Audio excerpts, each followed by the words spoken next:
अस्सलाम गाइस, कैसे हैं आप लोग। तो वर्ल्ड कप खत्म हो चुका है और अब जाकर मुझे थोड़ा टाइम मिला तो मैं वीडियो बना लेता हूँ। ये था हमारा सफर, एक इंतहाई पैथेटिक परफॉर्मेंस। तो चलिए सब परफॉर्मेंस को निहारते हैं और देखते हैं। और इसमें ये भी मैं आपको बताता हूँ कि ये असल में क्या कौन है, किसने हमारी टीम का इतना बुरा हाल किया है। चलिए शुरू करते हैं। देखिए सबसे पहले तो मैं आपको चीजें बता दूं, प्लेयर्स जो होते हैं ना, आप समझ लें जैसे चेस होती है, शतरंज होती है, तो उसमें वो सिपाही का रोल किरदार अदा करते हैं। असल में जो मुजरिम होते हैं वो होते हैं सबसे पहले चेयरमैन, चेयरमैन के बाद सिलेक्टर, सिलेक्टर के बाद कोचेस और उसके बाद सारा मैनेजमेंट स्टाफ। 4 किस्म के लोग हैं और ये मैं आपको दावे से लिख के देने को तैयार हूँ। हमारा सारा मीडिया, सोशल मीडिया में तो वैसे ही सारे बोंगे लोग बैठे हुए हैं, लेकिन हमारा सो कॉल्ड जो हमारा कहते हैं कि जी इलेक्ट्रॉनिक मीडिया, सोशल मीडिया तो बहुत अच्छा है, ये है वो, उसमें भी जो शहजादे बैठे हुए हैं प्लेयर्स पे तनकीद कर रहे हैं। कोई मोहसिन नकवी पे बात नहीं कर रहा, वो जारी बात है हाफिज साहब का वो समधी है। अब हाफिज साहब के समधी पे अगर कोई बात करेंगे तो हाफिज साहब जो है वो अपना काला डाला भेज देंगे इधर, तो उस पर तो कोई बात नहीं कर रहा। कोई ये बात नहीं कर रहा कि ये जो कोच हम बाहर से घोड़ा मंगवा के आए हैं, जो ये डॉलरों में सैलरी ले रहे हैं, आगे हमारे पास डॉलर नहीं है तो पता नहीं कहां से डॉलर हम ले रहे हैं, गैरी कर्स्टन। उसके बाद कोई बात नहीं कर रहा कि वहाबिया साहब क्या कर रहे हैं अमेरिका में। वो यानी कि देखना है अच्छा, ये मेरे जो प्लेयर जो मैंने सेलेक्ट किए अच्छा कर रहे हैं ना, अच्छा ये परफॉर्म तो कर रहे हैं, खा पी तो रहे हैं ना, सही है ना। अब वसीम अकरम साहब ने इनके ऊपर तनकीद, उन्होंने कहा कि भाई चीफ सेलेक्टर का क्या काम है कि अव्वल तो वो ग्राउंड में है, क्या इसमें मतलब कि लॉजिक का समझ नहीं आ रही। दूसरी बात, किसने टीम की टोपी क्यों पहनी हुई है। तो वसीम अकरम साहब से मैं ये कहना चाहता हूँ कि भाईजान मुझे पता है कि आपके अंदर से खुन्नस निकल रही कि भाई मुझे भी बनाओ, मैं भी चाहता हूँ कि डॉलर मैं भी कमाना चाहता हूँ। मेरा आपसे सवाल ये कि साउथ अफ्रीका की सीरीज में 2018 में इंजमामुल हक साहब क्या कर रहे थे जब उन्होंने अपने भतीजे को, या जो भी भांजा भतीजा है, उस टाइम तो आपके मुंह पे वो टेप लगी हुई थी, जिप लगी हुई थी कि भाई ये इंजमामुल हक साहब क्या कर रहे हैं। उस टाइम तो आपके मुंह पे जिप आपने लगा ली थी। अब भी आप चुप रहे हैं, या तो उस टाइम बोला करें या इस टाइम फिर ना बोला करें। ये ना आता तीतर, ये तो 90s के क्रिकेटर की मुझे समझ नहीं आती। अपने आपको पता नहीं क्या तुरम खान समझते कि पता नहीं हमने क्या पट लिया। भाई जो आपने पटा है वो भी हमें पता है, जो भी आपने फिक्सिंग में अपना मुंह काला करवाया वो हमें पता है। आपने कभी देखा किसी टीम में सिलेक्टर कितने होते हैं? एक सिलेक्टर होता है और सिलेक्टर का भी काम सिर्फ ये होता है कि वो सिग्नेचर करे, उसका कोई काम नहीं, उसका काम है सिग्नेचर करना बस। असल में लड़के सिलेक्ट करने का काम होता है। कप्तान गढ़ी भी मैं भी आता हूँ कि ये इन्होंने वर्ल्ड कप से पहले क्या भंड मारी है ये मोहसिन नकवी साहब ने तो, और ये हमारे जो वहाबिया साहब है जो सुबह मुशीर रात को वजीर बने होते हैं। आपकी टीम में इस टाइम 4 सिलेक्टर है। कौन कौन है? नंबर 1 तो वहाबिया साहब है जो पीपल्स पार्टी के सपोर्टर है। अब मुझे अब देखें, इसमें आप ये कहेंगे भाई सियासी बात ना करें। भाई सियासी बात, आपका पीसीबी इस टाइम सियासत का घर बना हुआ है, फिर वो जिस तरह सियासी बात है, आप अगर शाहिद अफरीदी को देखें वो कहीं से लगता ही नहीं कि यार ये प्लेयर है। अभी उसका कोई हाल ही में बयान है, मैं चाहता था, मैं तो पहले से ही कह रहा था कि बाबर आजम ना बने, मैं तो चाहता हूँ। उसने नाम तो नहीं लिया अपने दामाद का, लेकिन जाहिर बात सारे चाहते हैं कि वो अपने दामाद को बनाना चाहते हैं। उधर जो है अपना क्या नाम है, मुश्ताक साहब जो है, मुश्ताक साहब, वो अपने दामाद को बनाना चाहते हैं। तो अगर आप हमारे ये प्लेयर्स को देखें, शाहिद अफरीदी को देखें, ये लगता है कि ये प्लेयर्स हैं। इतना सियासी बयान तो मेरे ख्याल से सियासतदान नहीं देते। वहाब रियाज आपके सिलेक्टर है, मोहम्मद यूसुफ साहब जो है वो आपके सिलेक्टर है, असद शफीक को पूछता ही नहीं है, असद शफीक को उसको सिलेक्टर बनाया हुआ है। उसके अलावा अब्दुल रज़ाक साहब हैं। ओ भाई बस कर दो भाई, आपने एक साउथ अफ्रीका के खिलाफ सीरीज खेली, एक इनिंग्स खेली थी 72 गेंदों पे 109 की, बस बहुत आपने कर लिया भाई। हम वो भी गले के हड्डी के साथ फंस गया। ये तो अब्दुल रज़ाक साहब वही थे ना जो आज से कुछ 5-6 साल पहले वीडियो बना के पांड्या को बताए थे कि पांडू साहब आपकी जो है ना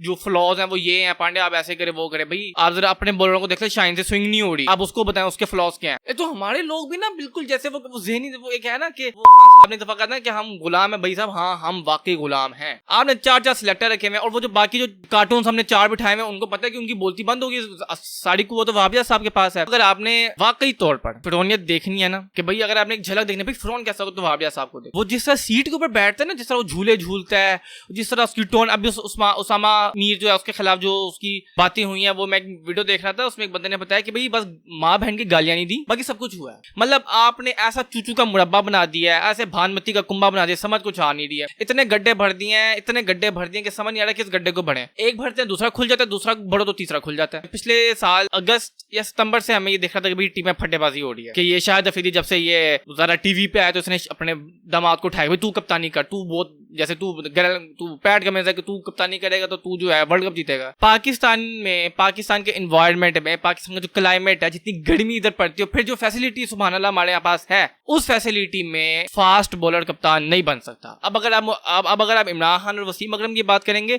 तो भाई उस टाइम इतनी क्रिकेट होती नहीं थी, साल में एक टेस्ट मैच होता था, तो उतनी तो फिटनेस उनकी होती थी। नंबर 2, ये उस टाइम ये लीग्स नहीं होती थी। अभी आप देखेंगे वर्ल्ड कप खत्म होगा, मेरे ख्याल से 4 प्लेयर तो आपकी लीग में चले गए सीपीएल के, ये साइम अयूब, आजम खान, वो भैंसा, वो चाचा, चाचे के बाद मैडी और आमिर, 5 बंदे गए आपके। तो मेरा सवाल ये है कि भाई इमाद वसीम भी आते हैं, भाई इमाद वसीम और आमिर का क्या बना है, ये IQ है। अच्छा दूसरी बड़ी बात, सितंबर से लेके मार्च 2024 तक ये तकरीबन जो 8-10 माह बनते, आपने 4 मुख्तलिफ चेयरमैन बदले हैं, यानी कि आपने कोई तसलसल नहीं रखा। जो सीरीज आता है कप्तान बदल दो, प्लेयर, अभी भी देखो क्या बातें हो रही है, कप्तान बदल दो, प्लेयर्स बदल दो, तो ये बात नहीं कर रहा भाई मैनेजमेंट में क्या हो रहा है। भाई ऊपर से चीजें ठीक होंगी तो नीचे ठीक होगा ना। देखो घर के जब बड़े आपस में फटा करे, घर है, घर में माँ बाप लड़ रहे हैं, तो बच्चे क्या आइंस्टाइन पैदा होंगे वो। अब मोहसिन नकवी साहब है, जरा सा कुछ होता है मोहसिन नकवी साहब काम करें। ओ भाई आपका काम है चीजों को मेंटेन करना, ना कि खुद जा जाके चीजें करना। आपने बंदे ही सारे बिठाए हुए, अभी वो कह रहे हैं भाई हमने बहुत ग्रैंड सर्जरी करेंगे, पेट सारा जिस्म बदल देंगे। अब मुझे यही डर है कि ये कप्तान, और चले आप कप्तानी चेंज कर भी दें, मुझे तो डर है ये पूरी टीम उठा के दे मारेंगे और बिल्कुल ताजी टीम लेंगे चैंपियंस ट्रॉफी के लिए, फिर चैंपियंस ट्रॉफी मार देंगे, फिर एक जोश और बलबला उठेगा, फिर नई टीम बदलेंगे। यही चल रहा है। टीम बदलने से कुछ नहीं होता, माइंडसेट बदलने से होता है। भाई यही तो टीम थी। ये 2 साल पहले T20 में जो सेमीफाइनल हम खेले थे ऑस्ट्रेलिया से 2021 में, और 2022 में जो हम फाइनल खेले थे, यही टीम थी ना। मोरलेस ऊपर 3-4 लड़के आगे पीछे कर लो बस, बाकी तो सारी यही टीम थी आपकी। तो भाई ऐसा क्या हुआ है रातों रात, स्पेशली आप देखिए सितंबर के बाद से वो जो पाकिस्तान वर्सेस इंडिया जो 2 डे 1 डे हुआ था ना, वो थी असल में फसाद की जड़। उसने हमारे प्लेयर को तोड़ के रख दिया था। अरे एक तो 350 में पड़ा, फिर मेरे को 125 पे मॉल आउट हो गए। ऊपर से आपने दूसरा जो सबसे बड़ा भंड मारा है वो है, ओ भाई आपने कोच को वर्ल्ड कप से 1 दिन पहले रखा है। हाँ मुझे बात बताओ, अभी उसका स्टेटमेंट आया कि वो कह रहा था कि भाई ये तो मेरी ही नहीं सुन रहे हो, भाई मैं तो कोच हूँ, ठीक है, ये तो मेरी ही नहीं सुन रहे, ये तो आपस में दूसरे बात नहीं कर रहे, फट्टेबाजी इनमें उनकी शक्लों पे लिखा है भाई, उनकी वाकई शक्लों पे लिखा है कि ये इन्होंने ऐसा 6 महीने हो गए आपस में दूसरे से बात नहीं कर रहे, क्योंकि आपने 2 बहुत बड़े जान खड़े कर दिए, शाहिन अफरीदी और बाबर आजम। तीसरा रिजवान है। अब रिजवान को आप कप्तान क्यों नहीं बनाते, इसकी भी सुन। रिजवान है पठान, रिजवान किसी की नहीं सुनता। इमरान खान टाइप वाला बंदा, वो कहता है भाई ये लड़का मुझे चाहिए तो चाहिए, वरना बाहर में जाओ। PCB और ये बाकी जितने खिलाड़ी हैं वो बर्दाश्त नहीं कर सकते रिजवान जैसे बंदे को। ये बड़ा स्वीट बंदा है, लेकिन इसको बर्दाश्त नहीं कर सकते क्योंकि ये है पठान। ये बिल्कुल वही है कि जैसे भाई ये लड़का है तो है, वरना बाहर में जाओ। तभी तो मुल्तान सुल्तान ने इसको रखा है, तभी तो मुल्तान सुल्तान को देखें, एक वो टीम मुल्तान सुल्तान, एक वो फ्रेंचाइज जो यार बहुत लुली लंगड़ी थी। पहले उसके शुरू के जो 2-3 थे वो बिल्कुल फजूल थे, लेकिन अब देखें 4 कंसेक्टिव फाइनल खेली, ठीक है, जीता एक ही सिर्फ जीता, ठीक है, लक होती है, लेकिन डोमिनेट करके वो फाइनल में पहुंचे। पूरा PSL वो डोमिनेट करते फाइनल में आके वो हारे, तो एक अलग बात है, लेकिन डोमिनेंसी वो चेक करे उस बंदे। 2023 जो वर्ल्ड कप हुआ उसमें भी बाबर आजम ने लड़के सेलेक्ट किए, भाई मुझे ये लड़के, तो उस टाइम आपके जो सिलेक्टर थे गालबन या कुछ इस किस्म के जो बंदे थे, डायरेक्टर साहब टाइप, वो थे हफीज साहब, उन्होंने रिजाइन कर दिया। उन्होंने कहा भाई ये हमारी सुन नहीं रहा। ओ भाई आपका काम है सिर्फ सिग्नेचर करना बस। असल में दो भाई असल रोल कप्तान का होना चाहिए, कप्तान ताकतवर हो।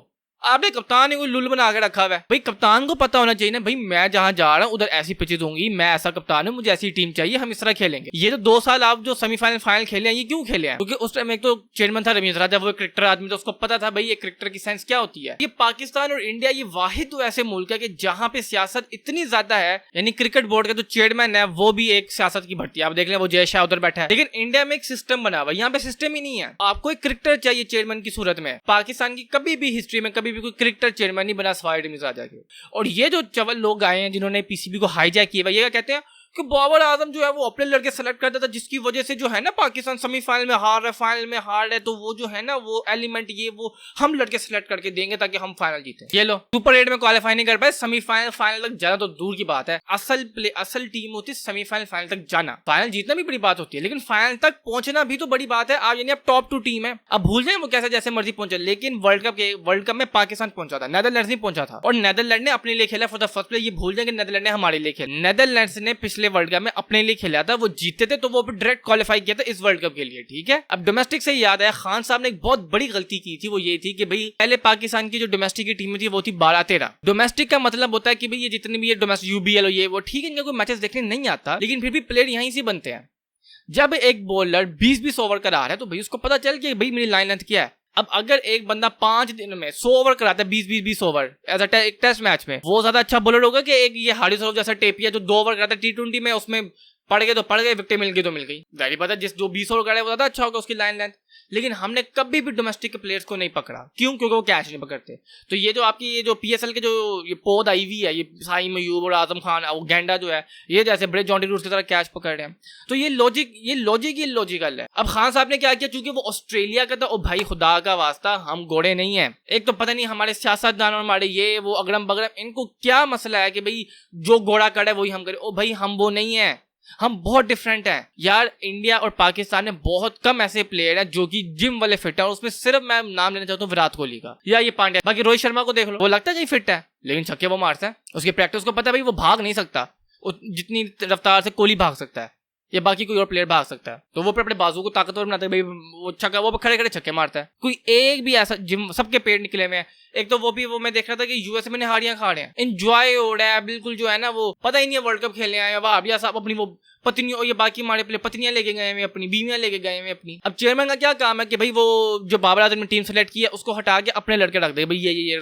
रखो, कप्तान है, उसको पता है भाई मैंने कब क्या करना है। खैर आगे आ रहा है चैंपियंस ट्रॉफी। अब पता नहीं पाकिस्तान क्वालिफाइड खेलता है कि नहीं खेलता, अभी भी इस पे कोई सर्टेनिटी नहीं है। ये जब वर्ल्ड कप खत्म होगा तब पता चलेगा, ये जब स्पेशली जब सारी टीमें ग्रुप 8 या सेमीफाइनल जब जाएंगी या वर्ल्ड कप जब खत्म हो जाएगा तब पता चलेगा कि पाकिस्तान ग्रुप 8 क्वालिफाइड खेलेगा कि नहीं खेलेगा। देखो ये दिन आ गए हमारे। अगर आपने बाबर आजम को कप्तान रखना है, जो कि वो क्या है कि हम भाई चैंपियंस ट्रॉफी से कप्तान रख रहे हैं, तो भाई इसको फुल फ्लैज अपॉर्चुनिटी दो और इससे को भाई दोस्तियां यारी खत्म करे अपनी। ये शादाब क्यों कर, ये शादाब भाई हसन अली को शुक्र अदा करो उसने नहीं रखा। शादाब दोस्ती यारी से खेल रहा है, इफ्तिखार दोस्ती यारी पे खेल रहा है, शाहिन शाह अफरीदी वो अपने ससुर के नाम पे खेल रहा है क्योंकि परफॉर्मेंस उसकी भी नहीं है, हारिस रऊफ दोस्ती यारी पे खेल रहा है, फखर जमान दोस्ती यारी पे खेल रहा है, यानी तकरीबन आपकी सारी टीम दोस्ती यारी पे खेली है। मासवा नसीम शाह को आप कुछ साइड लाइन कर सकते हैं क्योंकि उसकी बहुत परफॉर्मेंस अच्छी थी, इतनी गंदी बॉलिंग लाने पे भी उसी की बॉलिंग अच्छी थी। दूसरा जो रिजवान है, और ये भी मैं आज भी मैं इस पे स्टिक, ये दो प्लेयर अगर किसी दिन मैं आपको अभी भी बताने को तैयार हूँ, आगे अगर T20 मैचेस होंगे ना, मेरी अल्फाज लिख लें, ये ओपनिंग करेंगे। अगर ये दोनों ओपनर्स पहले ओवर में आउट हो गए ना, मैं आपको लिख के देने को तैयार हूँ, आपसे 100 स्कोर नहीं हो रहा, खाल लाहौर में मैच हो रहा हो। हाँ अपने घर में आप मैच खेल रहे हो क्योंकि आपके पास कोई और दूसरा प्लेयर नहीं है। शान मसूद को रखो भाई, वो टेस्ट टीम का कप्तान है, उसको आगे वनडे में रखो। मिडिल ऑर्डर में आपके पास मिडिल ऑर्डर का प्लेयर नहीं है। चलिए फखर, इमाम, बाबर, रिजवान 4 तो हो गए, बाकी नीचे कौन खेलेगा जो शॉट्स भी खेले, अकल से खेले। क्या अगर शुरू ऊपर के 3-4 जल्दी आउट होते तो फिर वो लंबा खेले शान मसूद आके, या तो आप बाबर आजम को चैंपियंस ट्रॉफी तक कप्तानी दो, अगर कप्तानी देनी है तो फुल फ्लैज कप्तानी दो उससे। दूसरा यार शान मसूद कहाँ है, उसको रखो भाई, वो इतना उसका थिंकिंग हेड है, इतनी अच्छी उसने टेस्ट सीरीज हमने खेली है ऑस्ट्रेलिया में, 16 पे 4 हमने कर दिए थे, तो इतना उसका थिंकिंग हैंड है, फिर उसका एक्सपोजर है, उसको पता है मैंने कब क्या करना है। तो भाई आगे चैंपियंस ट्रॉफी आ रही है, उसकी कुछ तैयारियां करो, या तो बाबर आजम कप्तान बनाया तो उसको फुल फ्लैज बनाओ, वरना शान मसूद को कप्तान बनाओ। यार उसको T20 टीम में भी रखो क्योंकि यार वो टेस्ट मैच में रन बॉल की गेम खेल रहा होता, तो वो T20 में क्या है, आपने बस 2 चौके मारने, बाकी सिंगल डबल लेनी है। इफ्तिखार को निकालो भाई, वो निहारियां खा रहे हैं, हमारे सारे प्लेयर जो है ना वो भाई बिरयानी कल्चर में इन्वॉल्व है। तो भाई मैं आपको एक बात बता दूं, टीम पे गालियां देने से पहले चेयरमैन, कोच, डायरेक्टर और बाकी ये जो आपका ये जो मैनेजमेंट का सारा स्टाफ है जिसमें वाबियात नंबर 1 है। तो अगर आपको मेरी वीडियो पसंद आई है तो यार लाइक शेयर कमेंट सब्सक्राइब कर दो, और देखो आगे क्या होता है। उम्मीद तो कुछ भी नहीं है आगे कि यही होना है, अगर चैंपियंस ट्रॉफी भी हमारे घर में ही हो रही है वो भी हम हार ही जाएंगे यार। बहुत दुख हुआ है भैया, बहुत सैड हूँ यार मैं। अल्लाह हाफिज।